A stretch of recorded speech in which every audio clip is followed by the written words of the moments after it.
নমস্কাৰ। নেচাৰ্ছ বেকনৰ সমূহ সদস্য ছাপোৰ্টাৰ ৱেল উইচাৰ আৰু যিসকলে এই লাইভত অংশগ্ৰহণ কৰিছে প্ৰত্যেকক আন্তৰিক শ্ৰদ্ধা জ্ঞাপন কৰিছোঁ, ধন্যবাদ জ্ঞাপন কৰিছোঁ। আজি কিছু কথা কোৱাৰ কাৰণে লাইভত আহিলোঁ। বিশেষকৈ আমাৰ অসমৰ হাতী সম্পৰ্কীয় কিছু কথা আলোচনাৰ বাবে আজি মই ইয়াতে বহিছোঁ। হাতীৰ আমাৰ অসমত ভাৰতবৰ্ষত যিমান হাতী আছে দ্বিতীয় বৃহত্তৰ ৰাজ্য আমাৰ অসম। চবতকৈ বেছি হাতী আছে কৰ্ণাটকত, তাৰপিছত আছে আমাৰ অসমত। তো অসম হাতীৰ ক্ষেত্ৰত দ্বিতীয় সৰ্ববৃহৎ ৰাজ্য, সেইটো আমাৰ বাবে গৌৰৱৰ কথা। কিন্তু এইটো কথাও ঠিক, হাতী আৰু মানুহ দুজনৰে এটা সমস্যা আৰম্ভ হৈছে আমাৰ অসমত। আৰু এই সমস্যাটো আজিৰ পৰা হোৱা নাই, আজিৰ পৰা 25-30 বছৰ আগৰ পৰাই এই সমস্যাটো আৰম্ভ হৈছে। এটা কথা আমি বুজি ল'ব লাগিব আৰু উপলব্ধিও কৰিব লাগিব, মানুহ আৰু হাতীৰ যে সমস্যা হৈছে বা মেন এলিফেণ্ট কনফ্লিক্ট হৈছে, সংঘাত হৈছে বা সংকট হৈছে, যিয়ে নকওক কিয়, সেই সংঘাত বা সংকটৰ বাবে বনৰীয়া হাতীবোৰ বিন্দুমাত্ৰ দায়ী নহয়, 1% দায়ী নহয়। এই সামগ্ৰিক সমস্যাটো আমাৰ বাবে হৈছে, অৰ্থাৎ মানুহবোৰৰ বাবে হৈছে। এই সমস্যাটোৰ বাবে আমি হাতীবোৰক দোষী কৰিব নোৱাৰোঁ, অলপো দোষী কৰিব নোৱাৰোঁ। আমাৰ অসমত হাতী আছে 5,828টা তথ্যমতে। এইটো 2024 চনৰ তথ্য। এতিয়া নিশ্চয় সেই সংখ্যাটো অলপ বাঢ়িছে, কিন্তু আমাৰ বনভূমিৰ পৰিমাণ কমি আহি আছে। যিমান দিন গৈ আছে বনভূমিৰ সংখ্যা কমি গৈ আছে, হাতীৰ সংখ্যা বাঢ়ি আছে। সেইকাৰণে হাতীবোৰ যাব ক'ত? হাতীবোৰৰ খাদ্যৰ অভাৱ হৈছে, স্থানৰ অভাৱ হৈছে, বিচৰণৰ অভাৱ হৈছে। হাতী এটা ফ্ৰী ৰেঞ্জ ৱাইল্ড লাইফ, বহুত অঞ্চল লাগে, ঘূৰি ফুৰে। আমাৰ জংঘলবোৰ ফ্ৰেগমেণ্টেড হৈ গৈছে, টুকুৰা হৈ গৈছে, অজস্ৰ আমাৰ সমস্যা হৈছে। কিন্তু এইটো কথাও ঠিক যে এই সমস্যা সমাধানৰ বাবে ministry of environment forest government of India ছাপোৰ্টো কৰিছে, চেষ্টাও কৰিছে। হাতী আৰু মানুহৰ যিটো সংঘাত, এই সংঘাতটো এচাম মানুহে জীয়াই ৰাখিব বিচাৰে, সেইটো চবতকৈ দুৰ্ভাগ্যজনক কথা। কিয়নো এই সংকট বা সংঘাতটো যদি জীয়াই থাকে, এচাম মানুহে তাৰ পৰা সুবিধা লৈ আছে, বিভিন্নভাৱে ধন ঘটি আছে। তো সেইকাৰণে এই প্ৰক্ৰিয়াটো আন্তৰিকভাৱে যে সমাধান হওক, সেইটো এচাম ব্যক্তিয়ে বিচৰা নাই। সেই এচাম ব্যক্তিৰ ভিতৰত বন বিভাগৰ মানুহ যেনেকৈ আছে, বেচৰকাৰী সংগঠনৰ মানুহ তেনেকৈ আছে। সেইকাৰণে এই সামগ্ৰিক সমস্যাটো বুজিব লাগিব। হাতী আৰু মানুহৰ সংঘাত কমাবলৈ বা হাতীৰ বাসস্থান সংৰক্ষণৰ বাবে বা হাতীৰ ৱেলফেয়াৰৰ বাবে অকল প্ৰজেক্ট এলিফেণ্টৰ পৰাই কোটি টকা প্ৰদান কৰা হৈছে অসমৰ বন বিভাগক। কিন্তু সেই টকাৰ সুফল আমি পোৱা নাই, হাতীবোৰেও পোৱা নাই, মানুহেও পোৱা নাই। সৰু এটা তথ্যৰ প্ৰতি আপোনালোকৰ দৃষ্টি আকৰ্ষণ কৰিব বিচাৰিছোঁ। 2000 চনৰ পৰা 2025 চনলৈকে প্ৰজেক্ট এলিফেণ্টৰ পৰা এল'কেশ্যন আছিল 45 কোটিৰ পৰা 55 কোটি টকা, অকল প্ৰজেক্ট এলিফেণ্টৰ পৰা। আপুনি ভাবক, অকল প্ৰজেক্ট এলিফেণ্টৰ পৰা 45 কোটি টকাৰ পৰা 55 কোটি টকা এল'কেশ্যন। তো এই টকাৰ যদি সদব্যৱহাৰ হ'ল হয়, এই টকাখিনি যদি ভালকৈ ব্যৱহাৰ কৰিলে হয়, নিশ্চিতৰূপে হাতীৰ এই সমস্যা সমাধান হৈ গ'ল হয়। হাতীখিনিও এই সমস্যাৰ পৰা মুক্ত হ'ল হয়, মানুহৰো যিখিনি অসুবিধা হৈছে সেইটো সমাধান হ'ল হয়। কিন্তু তাৰ চেষ্টা হোৱা নাই। এচাম মানুহে প্ৰজেক্ট এলিফেণ্টৰ পৰা অহা ধন আত্মসাৎ কৰিছে। এচাম তথাকথিত NGO হাতীৰ নামত বিভিন্ন উৎসৰ পৰা টকা পইচা আনি পেলাই এই সমস্যাটো সমাধানৰ কথাটো কৈ আহিছে, দেখুৱাই আহিছে, কিন্তু সমাধানটো হোৱাই নাই। অকল তেওঁলোকৰ মুষ্টিমেয় মানুহৰ পকেট গৰম হৈছে। সেইকাৰণে অসমৰ ৰাইজ এই কথাটো বুজিব লাগে। আজি 20 বছৰ ধৰি পেলাই হাতীবোৰৰ লগত যিটো ব্যৱহাৰ আমি কৰিছোঁ সেই ব্যৱহাৰে হাতীবোৰক মানুহৰ প্ৰতি চৰম এটা বিতৃষ্ণামূলক পৰিস্থিতিৰ সৃষ্টি কৰিছে। আগত যিবোৰ হাতী আহি মানুহৰ হাতৰ পৰা কুঁহিয়াৰ খাই গৈছিল, আমি দেখিছোঁ নামবৰত ট্ৰাকৰ পৰা কুঁহিয়াৰ দিছে, এনেকৈ কুঁহিয়াৰ খাই গৈ আছে। সেই হাতীবোৰ এতিয়া মানুহ দেখিলে খেদি আহে। কিয়নো আমাৰ অসমৰ ৰাইজক এটা ভুল পথে পৰিচালিত কৰা হ'ল বহু বছৰ ধৰি পেলাই। এইটোৰ প্ৰতিবাদ কিন্তু আমি প্ৰথমৰ পৰা কৰি আহিছিলোঁ। আমি নেচাৰ্ছ বেকনে প্ৰথমৰ পৰা কৰি আহিছিলোঁ এইটো এটা ভুল পদক্ষেপ, এইটো এটা ভুল কথা। কি কৰিছে? এলিফেণ্ট প্ৰজেক্টৰ পৰা যে কোটি কোটি টকা পাইছে, সেই টকাৰে মানুহক হাতী খেদিবলৈ লগাই দিছে। মানুহে বোম, বাৰুদ, ফটকা, কেৰচিন, জুই জ্বলাই হাতীক খেদিছে। আৰু এই হাতী যে খেদিব দিছে মানুহক, তাৰ অন্তৰ্নিহিত কথাটো আছিল প্ৰজেক্ট এলিফেণ্টৰ টকাখিনি আত্মসাৎ কৰা। বিভিন্ন বেচৰকাৰী সংগঠন হাতী আৰু মানুহৰ সমস্যা সমাধানৰ নামত বিভিন্ন দেশী বিদেশী উৎসৰ পৰা ধন লৈছে। সমাধানটো ক'তো হোৱাই নাই, বৰঞ্চ আমাৰ সমস্যা বাঢ়িছে। হাতীৰ সমস্যাটো সমাধান কৰিব হ'লে দীৰ্ঘম্যাদীভাৱে হাতীৰ বাসস্থান সংৰক্ষিত কৰিব লাগিব, তাৰ কোনো বিকল্প নাই। বনভূমি যদি সংৰক্ষিত নহয়, বনভূমি যদি আমি সংৰক্ষিত কৰিব নোৱাৰোঁ, হাতীৰ বাসস্থান যদি আমি সংৰক্ষিত কৰিব নোৱাৰোঁ, হাতীৰ সমস্যাটো সমাধান নহ'ব। আৰু হাতীৰ বাসস্থান অকল অৰণ্যই নহয়, বিল, পিটনি, জলাশয়, সেইবোৰো হাতীৰ বাসস্থান। আমাৰ সামগ্ৰিকভাৱে বিলবোৰ মানুহে দখল কৰিছে, ক'ৰবাত ফিচাৰী কৰিছে, ক'ৰবাত খেতি কৰিছে, ক'ৰবাত কিবা কৰিছে। সেই বিলবোৰো সাংঘাতিকভাৱে হাতীৰ বাসস্থানৰ এটা অবিচ্ছেদ্য অংশ। সেইকাৰণে সেই বিলবোৰ আমি মুক্ত কৰিব লাগিব, হাতীৰ বাবে সেই সুবিধাখিনি কৰি দিব লাগিব। আৰু এটা কথা, হাতীয়ে মানুহৰ খেতি খাইছে। আমি কি কৰিছোঁ? হাতীবোৰক খেদিছোঁ। আমি কৰিছোঁ মানে ফৰেষ্ট ডিপাৰ্টমেণ্টে ইমান দিন আমাক বুজাইছে, মানুহক ৰাইজে কৈছে যে হাতী খেদিব লাগে, তাৰ কাৰণে ক'ৰবাত টৰ্চ দিছে, ক'ৰবাত বোম দিছে, ক'ৰবাত ফটকা দিছে, ক'ৰবাত কিবা কৰিছে, হাতী খেদিছে। হাতী খেদাৰ ফলত কি হৈছে? হাতী, বনৰীয়া হাতী কাৰো পথাৰত আহিছে, আহি পেলাই ধান খাইছে, মই তাৰ পৰা খেদি দিছোঁ, বেলেগ এটা পথাৰত গৈছে, তাতেও ধান খাইছে, তাৰ পৰা আকৌ খেদি দিছে, বেলেগ এটা পথাৰত গৈছে, তাতেও ধান খাইছে। এনেকৈ সামগ্ৰিকভাৱে সমগ্ৰ অঞ্চলটোক আমি হাতী খেদি ফুৰিছোঁ আৰু হাতীবোৰে বিভিন্ন পথাৰৰ ধান খাইছে। এই কথা আমি বহুত বছৰ আগৰ পৰা কৈ আছিলোঁ। ইভেন মই যেতিয়া প্ৰজেক্ট এলিফেণ্টৰ ষ্টিয়াৰিং কমিটিৰ মেম্বাৰো আছিলোঁ, তেতিয়াও মই চিঞৰি কৈছোঁ, লিখিতভাৱে কৈছোঁ যে হাতী খেদাটো বন্ধ কৰক। হাতীয়ে যদি মানুহৰ খেতি খায়, মানুহৰ যদি ধান খায় বা মানুহৰ খেতিত আহি যদি খেতি খায়, মানুহক সেই খেতিৰ ক্ষতিপূৰণ দি দিলে সমস্যাটো সমাধান হৈ যাব। আৰু এই কামটো যদি আমি 10-15 বছৰ ধৰি পেলাই কৰোঁ, এই 10-15 বছৰৰ ভিতৰত যিখিনি ভুল হৈ গ'ল মানুহৰ দ্বাৰা, সেই বনভূমিখিনি আকৌ ৰিভাইভ কৰাৰ কাৰণে, এই বনভূমিখিনি পুনৰুদ্ধাৰ কৰাৰ কাৰণে আমি আকৌ চেষ্টা চলাই যাব পাৰোঁ। এই হাতী খেদা কাৰবাৰটো বন্ধ কৰিব লাগে। আৰু হাতী যে মানুহৰ ধান খাইছে, সেই ধান খোৱাৰ কম্পেনচেশ্যন দিব লাগে, ধান খোৱাৰ মূল্যটো দিব লাগে। এই কথা আমি বহুত দিন আগৰ পৰা কৈছোঁ। ভাৰতবৰ্ষত ধান চাউলৰ অভাৱ হোৱা নাই, খাদ্য বস্তুৰো নাটনি হোৱা নাই। পইচা যদি থাকে, মানুহে সেইটো কিনি খাব পাৰে।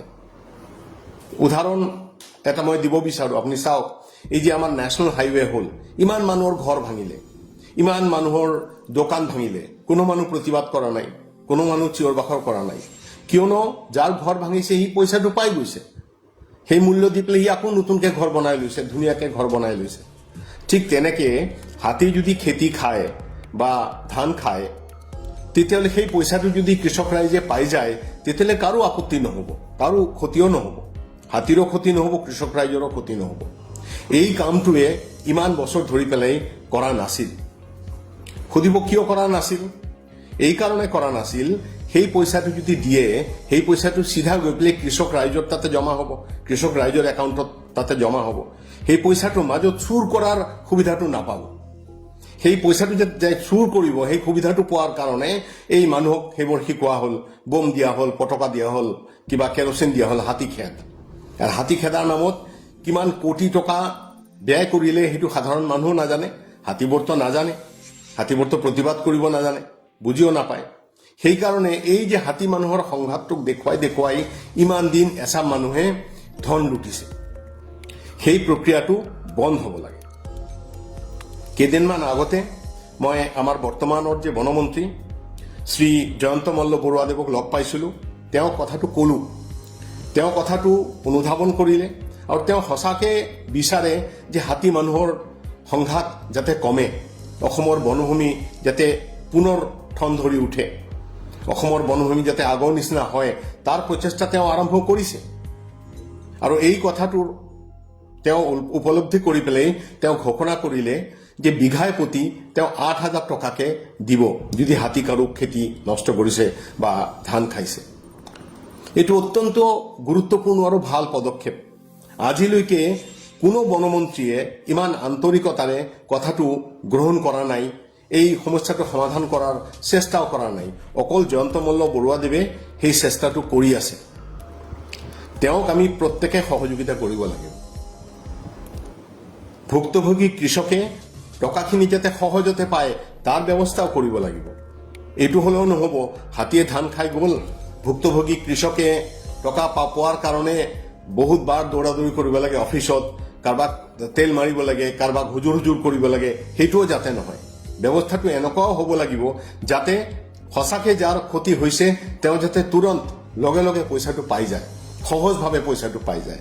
তাৰ বাবে আমি চবে সহযোগিতা কৰিব লাগিব। আমি সততাৰে কামটো কৰিব লাগিব যাতে সঁচা যে ভুক্তভোগী কৃষক তেওঁলোকে যাতে এই সুবিধা পায়। তেতিয়াহ'লে কি হ'ব, হাতীৰো উপকাৰ হ'ব, সাধাৰণ মানুহৰো উপকাৰ হ'ব। এই কামটো যদি চলাই থকা হয় তেতিয়াহ'লে কি হ'ব, এট দ্য ছেইম টাইম আন যিবোৰ বনভূমি আছে সেই বনভূমিবোৰত আকৌ বৃক্ষৰোপণ কৰিব লাগিব। বনভূমি যদি বেদখল কৰি ৰাখিছে সেই বেদখল মুক্ত কৰিব লাগিব। সেই কামবোৰো আমি কৰিব লাগিব। কিন্তু তাৎক্ষণিকভাৱে যিহেতু সমস্যাটো হৈয়ে গৈছে, এতিয়া ইচ্ছা কৰিলে 2 বছৰতে সমস্যাটো সমাধান কৰিব পৰা নাযাব। সেইকাৰণে অন্ততঃ 5-10 বছৰ ধৰি পেলাই মানুহক সেই কম্পেনচেশ্যন দিব লাগিব। আৰু হাতীয়ে যদি মানুহৰ খেতি খায় খেদাটো বন্ধ কৰিব লাগিব। হাতীয়ে খেতি খালে খেতি খাব দিব লাগিব। তেতিয়াহ'লে এটা হাতীৰ পালে 10 বিঘা মাটিৰ ভিতৰতে থাকিব খুব বেছি, যদি খেদা খেতি কৰা নহয়। সেই কামটোত আমি সহযোগিতা কৰিব লাগিব। আৰু চৰকাৰে অত্যন্ত গুৰুত্বপূৰ্ণ পদক্ষেপ এটা গ্ৰহণ কৰিছে, আমি তাক সহযোগিতা কৰিব লাগিব। হাতীৰ সমস্যাটো অসমৰ প্ৰতিখন জিলাত নাই। হাতীৰ সমস্যাটো মোৰ অন লেছ 11খন জিলাত আছে অসমত। তাৰে ভিতৰত গোৱালপাৰা, গোলাঘাট, নগাঁও, কাৰ্বি আংলং, ওদালগুৰি, শোণিতপুৰ, কোকৰাঝাৰ, চিৰাং, বাক্সা, ডিব্ৰুগড় আৰু তিনিচুকীয়াত কম বেছি পৰিমাণে এই সমস্যাটো আছে। ইয়াৰে ভিতৰত চবতকে বেছি সমস্যা আছে গোৱালপাৰা, ওদালগুৰি আৰু শোণিতপুৰ। কিয়নো গোৱালপাৰা, ওদালগুৰি, শোণিতপুৰ এই 3খন জিলাত চবতকে অধিক হাতীৰ বাসভূমিৰ ক্ষতি হৈছে। হাতীৰ বাসভূমি যদি আমি পুনৰুদ্ধাৰ কৰিব নোৱাৰো, হাতীৰ যিটো ফ্ৰেগমেণ্টেড ফৰেষ্ট, টুকুৰা টুকুৰা বিচ্ছিন্ন হৈ গৈছে, এই জংঘলবোৰ যদি আমি লগাব নোৱাৰো, তেতিয়াহ'লে লং টাৰ্মত, অদূৰ ভৱিষ্যতত হাতীৰ সমস্যাটো আমি সমাধান কৰিব নোৱাৰিম। সেইকাৰণে ড্ৰোন শ্বট লৈ পেলাই বা ছেটেলাইট পিকচাৰ লৈ পেলাই যিবোৰ বনভূমিৰ মাজত সৰু এটা কৰিডৰ, সৰু হয়তো এটা খেতিভূমি আছে কাৰোবাৰ 2-4-5 বিঘা সৰু, প্ৰয়োজন হ'লে চৰকাৰে প্ৰজেক্ট এলিফেণ্টৰ পৰাই হওক, গভৰ্ণমেণ্ট অফ ইণ্ডিয়াৰ পৰাই হওক, গভৰ্ণমেণ্ট অফ আছামৰ পৰা হওক, চৰকাৰে সেই জমিটো কিনি লৈ পেলাই তাতে আকৌ ফৰেষ্ট্ৰি কৰি পেলাই এটা জংঘলৰ পৰা আন এটা জংঘলত হাতীবোৰ যাতে সহজতে যাব পাৰে তাৰ ব্যৱস্থা কৰিব লাগিব। এইটো সময় সাপেক্ষ কথা, সেইটো কৰিব লাগিব, সেই সময়টো দিব লাগিব আৰু ৰাইজেও কোঅপাৰেট কৰিব লাগিব, কিয়নো হাতীবোৰতো থাকিবই। আৰু এটা কথা মই চাওঁ, কিছুমান এই তথাকথিত এক্সপাৰ্টে কৈ থাকে, মই বিভিন্ন জেগাত ইণ্টাৰভিউ শুনো, লিখাও 2-এটা মই পাইছোঁ, এক্সপাৰ্টে কৈ থাকে এইটো মেঘালয়ৰ হাতী, এইটো অৰুণাচলৰ হাতী আহিছে, এইটো মেঘালয়ৰ হাতী আহিছে, এইটো বোলে পশ্চিমবংগৰ হাতী আহিছে। হাতী মেঘালয়, অৰুণাচল, পশ্চিমবংগ এইবোৰ ৰাজনৈতিক সীমাৰ মাজত আবদ্ধ হৈ নাথাকে। সামগ্ৰিকভাৱে হাতী এইবোৰ ভাৰতীয় হাতী, অখণ্ড ভাৰতৰ হাতী, সিহঁতে অহা যোৱা কৰিবই। সেইকাৰণে পশ্চিমবংগৰ হাতী কিয় অসমত আহে, অসমৰ হাতী কিয় পশ্চিমবংগত যায়, অসমৰ হাতী কিয় মেঘালয়ত যায়, মেঘালয়ৰ পৰা হাতী আহিলে তাক খেদি দিম, এই চিন্তা, এই ধাৰণাবোৰ আমি বাদ দিব লাগিব। এই চিন্তা আৰু ধাৰণাবোৰৰ মাজতো এচাম মানুহৰ, অৰ্থলোভী মানুহৰ ধন ঘটাৰ এটা প্ৰয়াস আছে। যেতিয়া এনেকে হাতী খেদিছে খবৰ লৈ চাওক, ইনভেষ্টিগেশ্যন কৰি চাওক সেই মানুহখিনি বিপুল পৰিমাণে ধন লৈ লৈছে আৰু এই সামগ্ৰিক প্ৰক্ৰিয়াটোত কিছুমান বন বিভাগৰ বিষয়া কৰ্মচাৰীও জড়িত হৈ আছে বন বিভাগৰ বহু নিষ্ঠাৱান বিষয়া কৰ্মচাৰী আছে তেওঁলোকৰ প্ৰতি আমাৰ অযুত শ্ৰদ্ধা আছে তেওঁলোকৰ প্ৰতি কৰজৰে হাতজোৰ কৰি কৈ আছো তেওঁলোকক আমি কোৱা নাই আমি দুৰ্নীতিগ্ৰস্ত বন বিষয়াসকলক কৈছো যে বন বিষয়াসকলৰ বাবে হাতী আৰু মানুহৰ এই সমস্যাটো ইমান দূৰ আহি পাইছে আজি গোৱালপাৰা ডিষ্ট্ৰিক্টৰ কথা কওঁ গোৱালপাৰা জিলাত হাতীৰ বাসস্থান সংৰক্ষণৰ বাবে বিন্দু মাত্ৰ চেষ্টা নকৰিলে বন বিভাগে আমি নেচাৰ্ছ বেকনে পঞ্চৰত্ন আৰু অজগৰক অভয়াৰণ্য কৰাৰ বাবে প্ৰস্তাৱ দিছো মুখ্যমন্ত্ৰী ডাঙৰীয়া কৈছে সেইটো অভয়াৰণ্য কৰা হ'ব কিন্তু আমাৰ প্ৰশ্নটো হ'ল ইমান বছৰত বন বিভাগে এই প্ৰস্তাৱটো গভৰ্ণমেণ্টক কিয় দিয়া নাই বন বিভাগৰ বিষয়াসকলে ডাঙৰ বিষয়াসকলে চৰকাৰক এই প্ৰস্তাৱটো কিয় দিয়া নাই গোৱালপাৰাৰ এইখিনি বনভূমি অভয়াৰণ্য ৰূপে সংৰক্ষিত হ'ব লাগে কিন্তু হাতীবোৰ শান্তিত থাকিব লাগিব হাতীবোৰ মাটিত যেনেকে মানুহে বাগৰে শুৱে তেনেকে শুৱে হাতীবোৰ শুৱাৰ এটা ঠাই নাই এনেকুৱা কিছুমান ঘৰ এনেকুৱা কিছুমান অৰণ্য হাতীবোৰৰ লাগিব য'ত মানুহ নিষিদ্ধ মানুহ গৈ পেলাই যাতে সিহঁতক ডিষ্টাৰ্ব নকৰিব প্ৰতিটো অৰণ্যত গৈ পেলাই মানুহে যদি ডিষ্টাৰ্ব কৰে মানুহে যদি অত্যাচাৰ কৰা আৰম্ভ কৰে হাতীবোৰ ওলাই নাহিতো ক'ত যাব সেই কথাটো আমি উপলব্ধি কৰিবৰ হ'ল মোৰ আজি ৪৫ বছৰ ৫০ বছৰৰ অভিজ্ঞতাত এইখন চৰকাৰে প্ৰথম ন্যায্যভাৱে সঁচাকে আন্তৰিকতাৰে চেষ্টা কৰি আছে হাতী আৰু মানুহৰ সমস্যাটো সমাধান কৰাৰ কথাটো ভাবি আছে ইতিমধ্যে গভৰ্ণমেণ্টে গজমিত্ৰ বুলি প্ৰজেক্ট এটা লঞ্চ কৰিছে আমি ফিল্ডত গৈ দেখিছো বহু মানুহৰ ঘৰ ভাঙিছে হাতীয়ে মানুহখিনি পইচাও পাইছে ঘৰ বনাইও দিছে ডিষ্ট্ৰিক্ট এডমিনিষ্ট্ৰেশ্যন গোৱালপাৰাত ডিচি থ্ৰুত ঘৰ বনাইও দিছে যে কাম অলপ হৈ আছে এই যে সদিচ্ছাটো চৰকাৰে দেখুৱাইছে তাৰ প্ৰতি ৰাইজে সহযোগিতা আগবঢ়াব লাগিব ৰাইজে যদি সহযোগিতা আগ নবঢ়ায় চৰকাৰ বিচাৰিলেও সেই অৱস্থাটোৰ সমাধান কৰিব নোৱাৰিব জয়ন্ত মল্ল বৰুৱাদেৱে যে ক'লে বিঘাই প্ৰতি ৮,০০০ টকা দিব সঁচা যিসকল ভুক্তভোগী তেওঁলোকে টকাটো পাব লাগে তেওঁলোকে যাতে সহজতে টকাটো পায় তাৰ বাবে আমি চবেই আগভাগ ল'ব লাগে সেইটো স্বচ্ছ হ'ব লাগে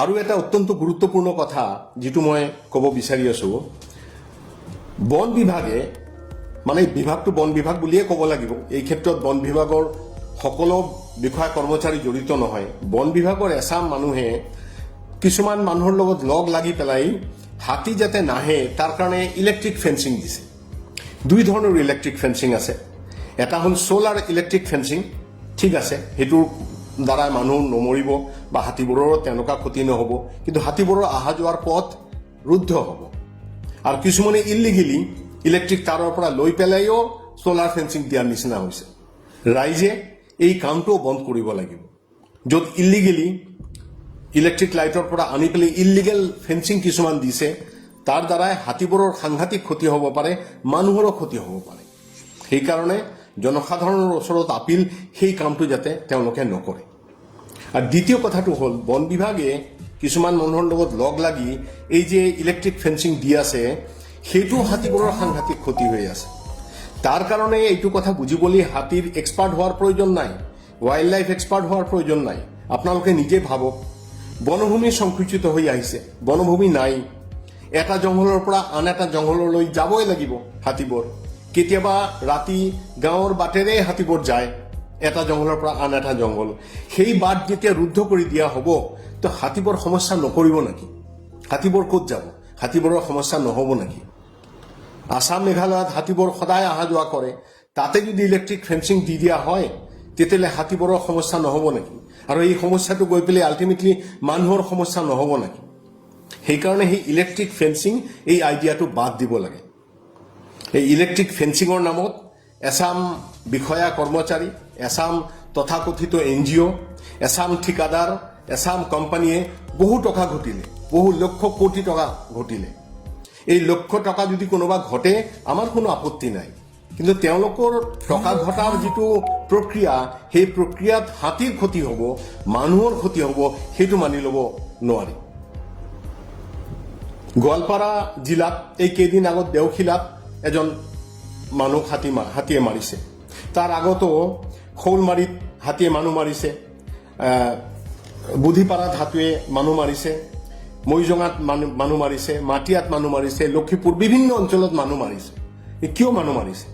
যিমানে সোলাৰ ফেন্সিং হ'ব বা ইলেক্ট্ৰিক ফেন্সিং হ'ব, সিমানে হাতী মানুহ মাৰিব। কিয়নো হাতী আহি পেলাই কি হৈছে, য'ত ইলেক্ট্ৰিক ফেন্সিং নাই, মানুহৰ গাঁও, বেলেগ বেলেগ গাঁও, সেইবোৰত সোমাই আছে। সেইকাৰণে ইলেক্ট্ৰিক ফেন্সিঙৰ এই আইডিয়াটো বাদ দিব লাগিব। ইলেক্ট্ৰিক ফেন্সিং যদি দিয়া হয়, হাতীৰ সমস্যাটো আৰু বাঢ়িব।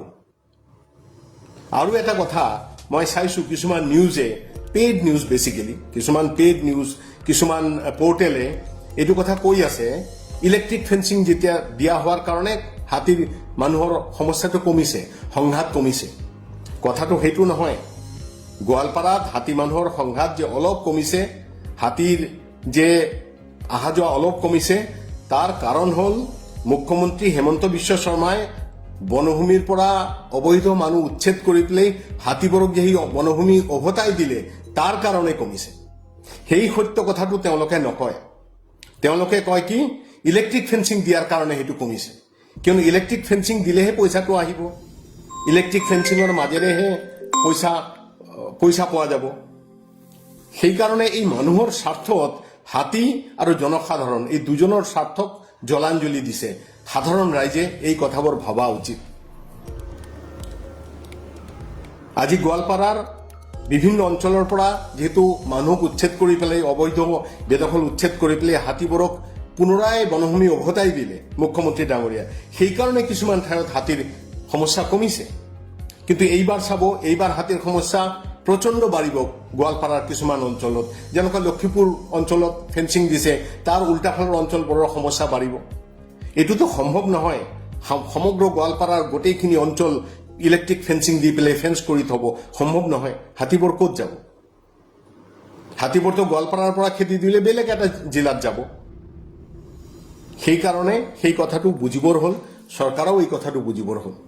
আৰু মই বনমন্ত্ৰী ডাঙৰীয়াকো অনুৰোধ কৰিম যে 2000 চনৰ পৰা 2025 এতিয়া 2025লৈকে এই যে হাতী মানুহৰ সংঘাত নিৰাময়ৰ নামত বেচৰকাৰী সংগঠনবোৰ, কিছুমান NGO, কিছুমানে এজেন্সি কিমান কোটি টকা কোন কোন উৎসৰ পৰা ল'লে, সেই কথাটো স্পষ্ট হ'ব লাগে। কথাটো বনমন্ত্ৰী অৱগত হোৱাটো প্ৰয়োজন। তেওঁ যদি এই কথাটো অৱগত নহয়, তেতিয়াহ'লে সমস্যাটো তেওঁ বিচাৰি নাপাব। কিয়নো এচাম মানুহে এই সমস্যাটো সমাধান কৰিব বিচৰা নাই। সমস্যাটো থাকিলেহে প্ৰতি বছৰে বছৰে ইলেক্ট্ৰিক ফেন্সিং দিব, প্ৰতি বছৰে বছৰে হাতী খেদিব, প্ৰতি বছৰে বছৰে কিবা কিবি কৰিব। সেইকাৰণে এইটো কথাও এটা এনকুৱাৰী হ'ব লাগে, বেচৰকাৰী সংগঠন বা বিভিন্ন এজেন্সি হাতী আৰু মানুহৰ সংঘাত নিৰাময়ৰ নামত বা মেন এলিফেণ্ট কনফ্লিক্ট নিৰাময় কৰাৰ নামত কোন কোন উৎসৰ পৰা কিমান পইচা ল'লে, সেই কথাটো অন্তত চৰকাৰে, বনমন্ত্ৰীয়ে জনাটো উচিত। তাৰ এটা এনকুৱাৰী হোৱা উচিত। আৰু এটা অত্যন্ত গুৰুত্বপূৰ্ণ কথা হ'ল যে ৱেটলেণ্ড, আমাৰ ৱেটলেণ্ডবোৰ বেদখল হৈ গৈ আছে। জংঘলটো বেদখল হৈয়ে আছে। ৱেটলেণ্ডবোৰ যিহেতু ৰেভিনিউ লেণ্ডত পৰে, সেইকাৰণে ডেপুটি কমিশ্যনাৰসকলেও সেইটো আগভাগ ল'ব লাগে যে ৱেটলেণ্ডবোৰ যাতে দখল হৈ নাযায়। প্ৰয়োজন হ'লে ৰিজাৰ্ভ ফৰেষ্টৰ ভিতৰত ডাঙৰ ডাঙৰ পুখুৰী খান্দিব লাগিব। পুখুৰী এনেকৈ খান্দিব লাগিব হাতীবোৰ যাতে সহজতে তাতে নামিব পাৰে, তাতে পৰি পেলাই হাতীত যাতে অঘটন নহয় বা বেলেগ বন্যপ্ৰাণীৰ যাতে অঘটন নহয়, সেইবোৰ টেকনিকেলি কৰিব লাগিব। কিন্তু বিভিন্ন ৰিজাৰ্ভ ফৰেষ্টৰ ভিতৰতো পুখুৰী, ৱেটলেণ্ড বনাব লাগিব। যিহেতু আমাৰ অধিকাংশ ৱেটলেণ্ড দখল হৈ গ'ল, এই প্ৰতিটো ৱেটলেণ্ড আকৌ যদি আমি ৰিক্লেইম কৰিব বিচাৰোঁ, ক'ৰবাত কনফ্লিক্ট হ'ব, ক'ৰবাত অসুবিধা হ'ব। সেইকাৰণে ৰিজাৰ্ভ ফৰেষ্টৰ ভিতৰত ৱেটলেণ্ড আকৌ বনাব লাগিব, আৰ্টিফিচিয়েলি হ'লেও বনাব লাগিব। গভৰ্ণমেণ্ট অফ ইণ্ডিয়াৰ তেনেকুৱা স্কিম আছে যে পুখুৰী বা আৰ্টিফিচিয়েল ৱেটলেণ্ড বনাব পাৰে। সেইবোৰৰ সুবিধা লৈ পেলাই সেইটো আমি কৰিব লাগিব। মুঠতে হাতী আৰু মানুহৰ এই সমস্যাটো সমাধানৰ কাৰণে এইখন চৰকাৰে আন্তৰিকতাৰে ভাবিছে।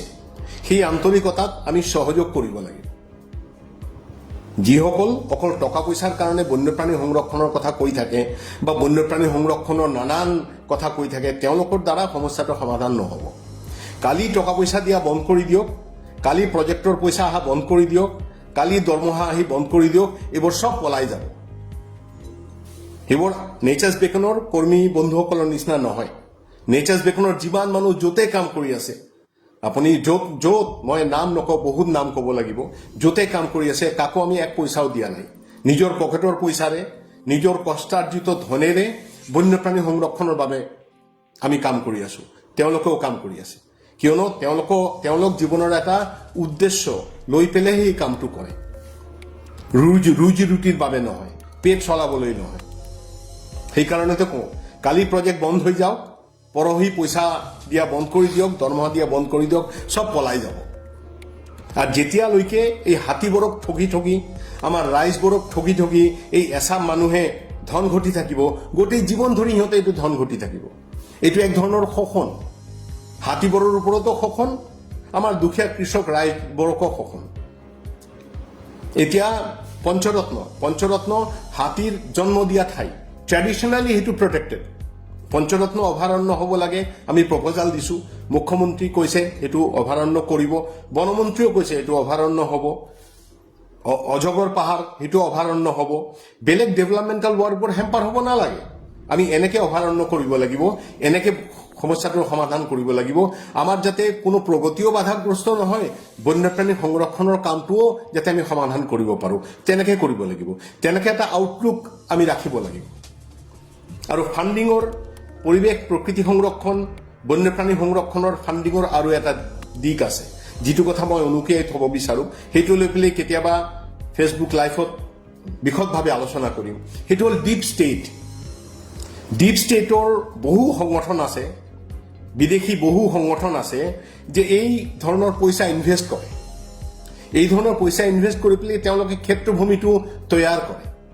কিছুমান মানুহ সিহঁতে প্ৰিপেয়াৰ কৰি থয়, প্ৰয়োজন হ'লে যাতে দেশ বিৰোধী, চৰকাৰ বিৰোধী কামত তেওঁলোকক লগাব পৰা যায়। আৰু পৰিৱেশ প্ৰকৃতি বন্যপ্ৰাণী এতিয়া এটা মুখাৰ নিচিনা হৈছে, এটা ঢালৰ নিচিনা হৈছে। পৰিৱেশ প্ৰকৃতি বন্যপ্ৰাণীৰ নামত টকা দিয়ে। বন্যপ্ৰাণীবোৰেতো আৰু এনকুৱাৰী কৰিব নোৱাৰে। সাধাৰণ মানুহ ভাবে যে বন্যপ্ৰাণীৰ কাৰণে টকা দিছে, আমাৰ কি? আসলে কথাটো হ'ল, বন্যপ্ৰাণীৰতো টকাৰ প্ৰয়োজন নাই, বন্যপ্ৰাণীৰতো ডলাৰৰ প্ৰয়োজন নাই। মাদাৰ নেচাৰ, প্ৰকৃতি মাতৃয়ে অঢেল খাদ্য, বাসস্থান চব সিহঁতৰ কাৰণে দি থৈছে। পইচাৰ প্ৰয়োজন আছে সাধাৰণ মানুহৰ। প্ৰজেক্ট এলিফেণ্টৰ টকা যদি সাধাৰণ মানুহৰ তাতে যায়, আৰু সাধাৰণ মানুহ যেতিয়া বন্যপ্ৰাণীৰ কোনো ক্ষতি নকৰে বা বন্যপ্ৰাণীবোৰক এনেকুৱা খেদাখেদি নকৰে, তেতিয়াহ'লে সেইটো বন্যপ্ৰাণীৰ ৱেলফেয়াৰ হ'ব। এই কথাটো বুজিব লাগিব। সেইকাৰণে বন্যপ্ৰাণী সংৰক্ষণৰ ধন মানুহৰ হিতৰ বাবেও ব্যৱহাৰ হ'ব লাগিব। সাধাৰণ মানুহে এইটো যদি ইগনোৰ কৰি দিয়ে, বা সাধাৰণ মানুহে যদি এইটো কথা নাভাবে যে এইটো বন্যপ্ৰাণী সংৰক্ষণৰ বাবে তেওঁলোকে কাম কৰি আছে, কিমান ধন আনিছে, ক'ৰ পৰা আনিছে, কিহত খৰচ কৰি আছে, কিয় খৰচ কৰি আছে, এইটোৰ কাৰণে কাৰ কি লাভ হ'ব, এই কথাখিনি সাধাৰণ মানুহ ভাবিব লাগিব। এই কথাখিনি যদি সাধাৰণ মানুহ নাভাবে, তেতিয়াহ'লে কি হ'ব? আমি ভুক্তভোগী হ'ম, যেনেকে হৈছোঁ। আজি মই ক'লো 2000 চনৰ পৰা 2024 চনলৈকে প্ৰজেক্ট এলিফেণ্টৰ এলোকেশ্যন আছিল 45 কোটি টকাৰ পৰা 55 কোটি টকা। মই লাখত কোৱা নাই, কোটি কৈছোঁ। ইমান কোটি কোটি টকা দিছে, তথাপি আমাৰ সমস্যাৰ সমাধান হোৱা নাই। ইমান কোটি টকা, হাতীততো আৰু টকাৰ প্ৰয়োজন নাই। ইমান কোটি টকা যদি ৰাইজৰ তাতে গ'ল হয়, ৰাইজৰ অৰ্থনৈতিক বিকাশ হৈ গ'ল হয় আমাৰ অসমৰ, আমাৰ জংঘলৰ দাঁতি কাষৰীয়া ৰাইজৰ। কিন্তু আমাৰ জংঘলৰ দাঁতি কাষৰীয়া ৰাইজক চবতকৈ বেছি এক্সপ্লইট কৰা হৈছে। আৰু এতিয়া এক্সপ্লইটেশ্যনটো হৈছে কি? এই বন্যপ্ৰাণীৰ নামত, ৰাইজৰ অৰ্থ সামাজিক উন্নতিৰ নামত। এই কামটো বন্ধ হ'ব লাগিব। আৰু মই ভাবোঁ আমাৰ মাননীয় বনমন্ত্ৰী এইটোক এটা এনকুৱাৰী কৰিব। কোন বেচৰকাৰী সংগঠন, কোন এজেঞ্চি, কোন ঠিকাদাৰে হাতী মানুহৰ সংঘাতৰ নামত স্বদেশী বিদেশীৰ পৰা কিমান টকা আনিলে এই 2000 চনৰ পৰা 2025 চনলৈকে, এই কেইটা বছৰত, সেইটো এটা এনকুৱাৰী কৰি তেওঁৰ জানকাৰীৰ বাবে সেইটো লাগে। আৰু য'ত য'ত তেওঁ গম পাব ক'ত ক'ত অসুবিধা হৈছে, ক'ত ক'ত ঘোটালা হৈছে, তেওঁ গম পাব। এনকুৱাৰী কৰিলে গম পাই যাব। আৰু সেইটো বন্ধ কৰিব লাগে। সেই ফুটাবোৰ, সেই লিকেজবোৰ যদি আমি বন্ধ নকৰোঁ, তেতিয়াহ'লে হাতী আৰু মানুহৰ সমস্যাটো সমাধান নহ'ব। কিছুমান মানুহ এলিফেণ্ট এক্সপাৰ্ট হৈ বহি আছে। এলিফেণ্ট এক্সপাৰ্ট হৈ বহি আছে, তেওঁলোকৰ চিন্তা কেনেকৈ হাতী খেদিব পৰা যায়, কেনেকৈ হাতী খেদাৰ নামত কেইটামান পইচা পোৱা যায়, কেনেকৈ কিবা প্ৰজেক্ট কৰি পেলাই চৰকাৰৰ পৰা পইচা পোৱা যায়, এই আৰু কিছুমান একদম আন্তৰিকভাৱে কিছুমান মানুহ কাম কৰি আছে। আপোনালোকে জানে যে তেওঁলোকে নিজে নিজৰ গাঁঠিৰ ধন খৰচ কৰি পেলাই নিজে আন্তৰিক প্ৰচেষ্টাৰে মানুহ আৰু হাতীৰ সমস্যাটো সমাধান কৰাৰ চেষ্টা কৰি আছে। হাতী বন্ধুৰ পৰা ওদালগুৰিত তেনেকুৱা বহু মানুহ আছে, কোকৰাঝাৰ ডিষ্ট্ৰিক্টত তেনেকুৱা বহু মানুহ আছে, গোৱালপাৰাত তেনেকুৱা বহু মানুহ আছে।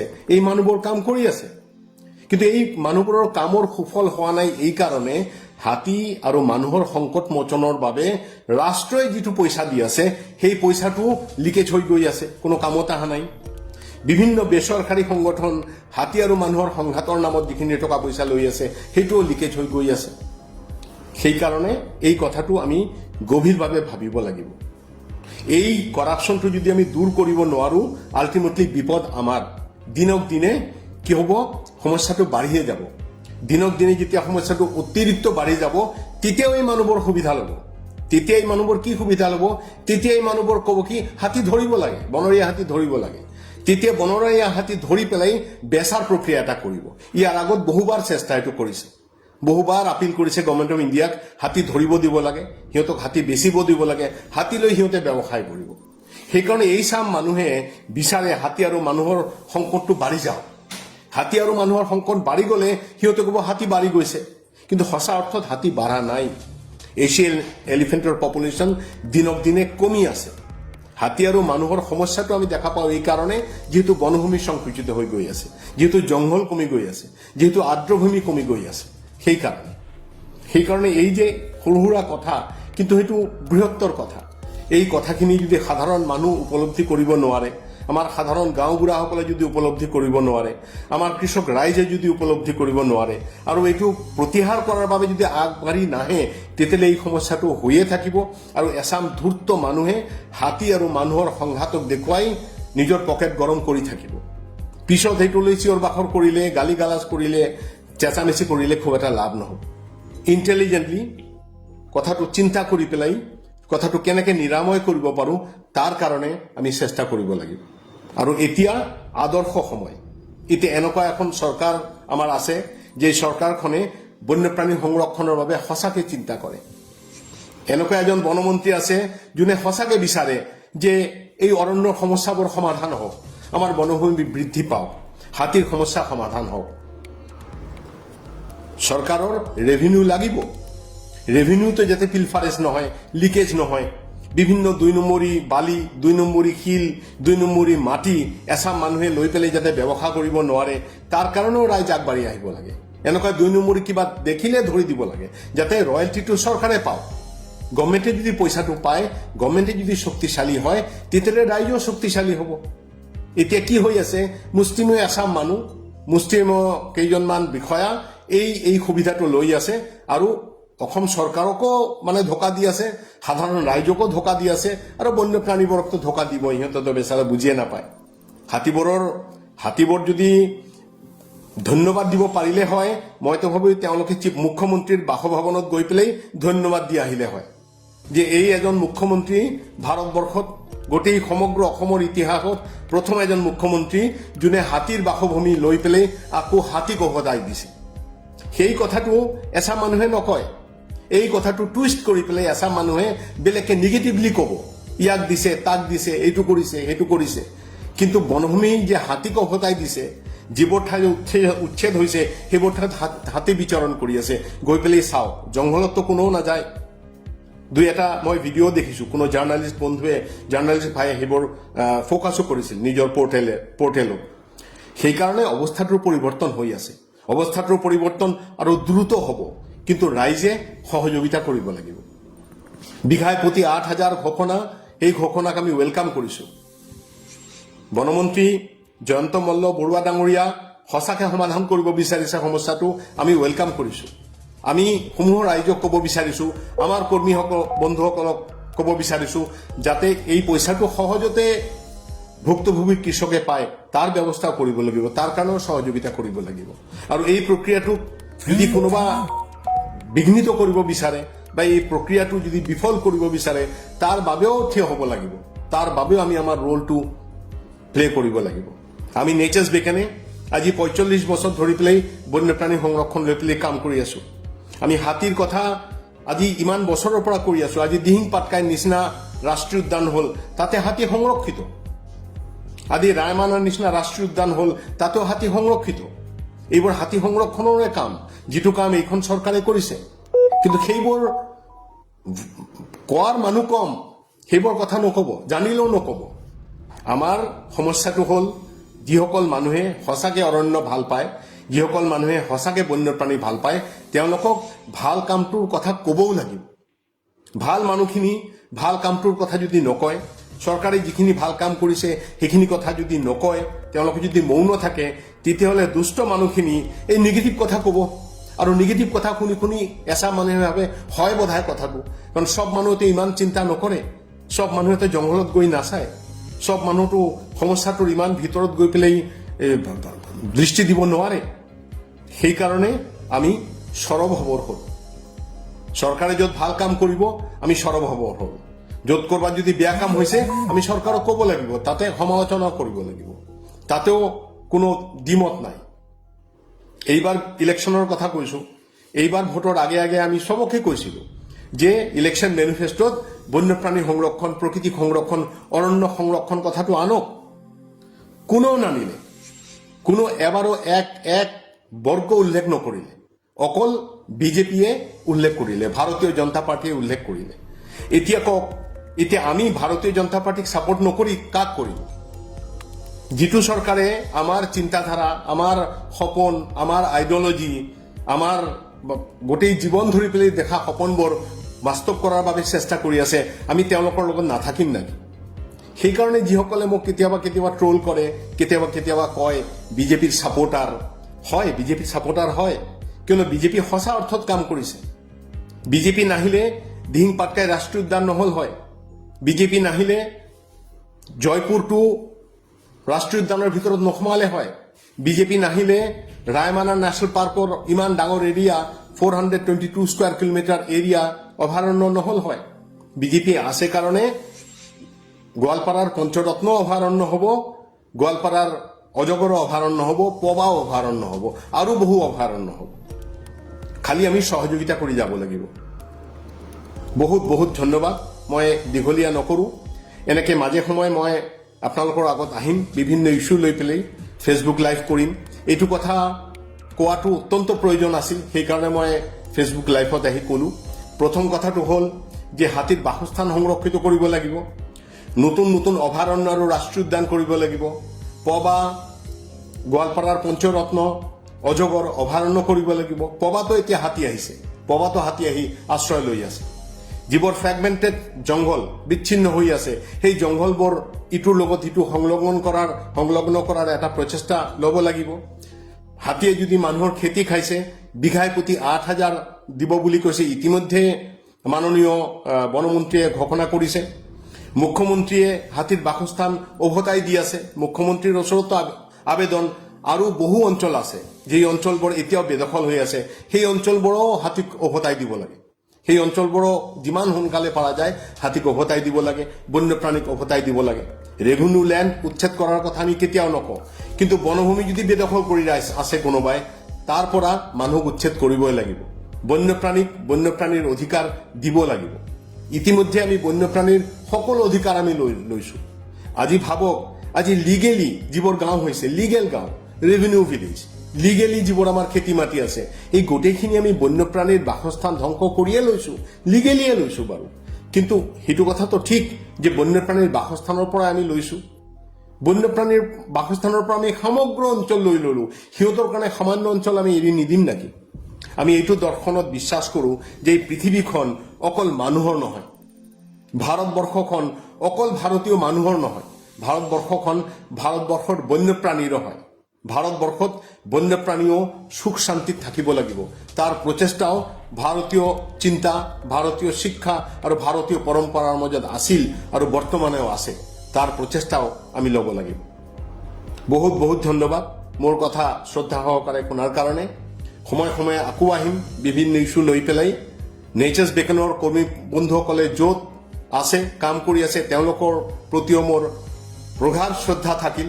কিয়নো গোটেই ভাৰতবৰ্ষত নেচাৰ্ছ বেকন এটা উদাহৰণ, নেচাৰ্ছ বেকনৰ কৰ্মী বন্ধুসকলে এটা উদাহৰণ, নিজে কোনো ধৰণৰ আৰ্থিক সহায় নলোৱাকে, কোনো ধৰণৰ দৰমহা নলোৱাকে, কোনো প্ৰজেক্ট নোহোৱাকে, কোনো অৰ্থৰ বিনিময়ে কাম কৰিম এই চিন্তাৰ বাহিৰে গৈ পেলাই তেওঁলোকে কাম কৰি আছে আৰু প্ৰকৃত বন্যপ্ৰাণী সংৰক্ষণৰ বাবে কাম কৰি আছে।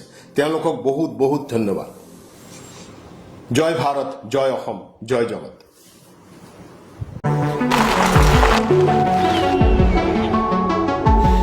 वो कदम बढ़ाने का डर हो या खुद को आजमाने का, वो नजर मिलाने का डर हो या आवाज उठाने का, वो हां कहने से पहले का डर हो या ना कहने से पहले का। बस इतने से डर गया? बोलने वाले बहुत मिलेंगे। डर कोई स्मॉल, मीडियम, लार्ज या एक्सेल का मोहताज नहीं है। गला सबका सूखता है, सबका, पर डर से डरना नहीं है। हिम्मत का घूंट लगाना है, डर को निगल जाना है।